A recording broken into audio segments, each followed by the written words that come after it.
ଜୟ ଜଗନ୍ନାଥ। ଶୁଭ ସକାଳ ଆପଣମାନଙ୍କୁ। ଆଜି ମୁଁ ଆପଣମାନଙ୍କୁ ହଲାସନ ପୋଜ୍ ଦେଖାଇବି। ଏ ହଲାସନ କେଉଁଭଳି ଭାବରେ ହେଉଛି ସେଇଟା ଆପଣମାନଙ୍କୁ ମୁଁ ଦେଖାଇବାକୁ ଯାଉଛି।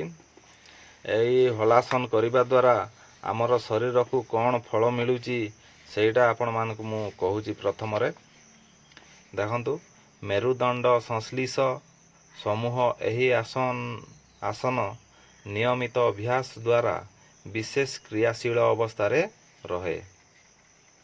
ଦେଖନ୍ତୁ, ବର୍ତ୍ତମାନ ମୁଁ ଆସନଟା ଆରମ୍ଭ କରିଦେଲି।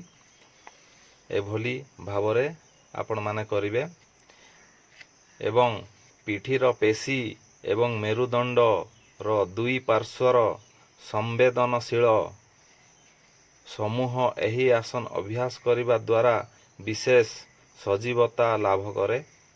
ଏହି ଆସନ ନିୟମିତ ଅନୁଶୀଳନ ଦ୍ୱାରା ଶରୀର ଶୀଘ୍ର ବାର୍ଦ୍ଧକ୍ୟ ଓ ଜରାଗ୍ରସ୍ତ ହୁଏ ନାହିଁ। ଦୀର୍ଘଦିନ ଯୌବନକୁ ଧରି ରଖିବା ସମ୍ଭବ ହୁଏ। ବିଭିନ୍ନ ପ୍ରକାର ବାତ ରୋଗ,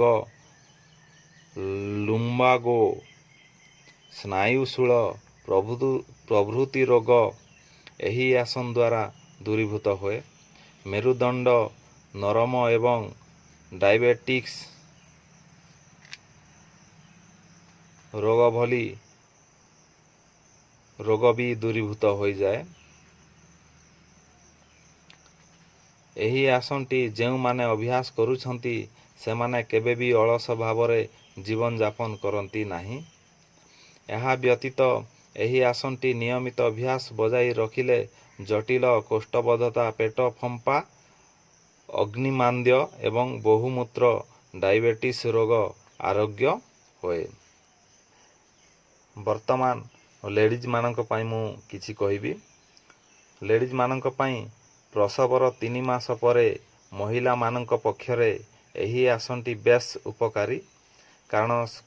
କାରଣ ସନ୍ତାନ ପ୍ରସବ ଜନିତ କାରଣରୁ ପେଟର ଯେଉଁ ସବୁ ମାଂସପେଶୀ ଶିଥିଳ ହୋଇ ପଡ଼ିଥାଏ, ଏହି ଆସନଟି ଅଭ୍ୟାସ କରିବା ଫଳରେ ସେହି ସବୁ ପେଶୀର ଶିଥିଳତା ଦୂରୀଭୂତ ହୁଏ।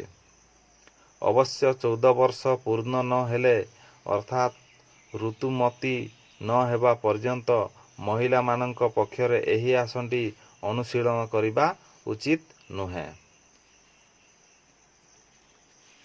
ତେଣୁ ଆପଣମାନେ ଏହି ଆସନଟାକୁ ସଦାସର୍ବଦା ଜାରି ରଖନ୍ତୁ ଏବଂ ନିଜର ଶରୀରକୁ ସୁସ୍ଥ ରଖନ୍ତୁ। ଆପଣମାନଙ୍କୁ ଏ ଆସନ କରିବା ଦ୍ୱାରା ଫୁର୍ତ୍ତି ଲାଭ ମିଳୁଛି। ଏ ଆସନ ସବୁଦିନ କଲେ ନିଜକୁ ଫୁର୍ତ୍ତି ଲାଗିବ ଏବଂ ନିଜର ଶରୀର ଚଳଚଞ୍ଚଳ ହୋଇକି ରହିବ। ଯେଉଁମାନେ ମୋର ଚ୍ୟାନେଲକୁ ସବସ୍କ୍ରାଇବ୍ କରିନାହାନ୍ତି, ନୂଆ ଆସିଛନ୍ତି, ସେଇମାନେ ସବସ୍କ୍ରାଇବ୍ କରିଦିଅନ୍ତୁ ଏବଂ କମେଣ୍ଟ କରନ୍ତୁ ଏବଂ ଲାଇକ୍ କରନ୍ତୁ। କମେଣ୍ଟ ମାଧ୍ୟମରେ ଆପଣମାନେ ଜଣାନ୍ତୁ। ଠିକ୍ ଅଛି, ଆଜି ପାଇଁ ଏତିକି। ରହୁଛି। ନମସ୍କାର।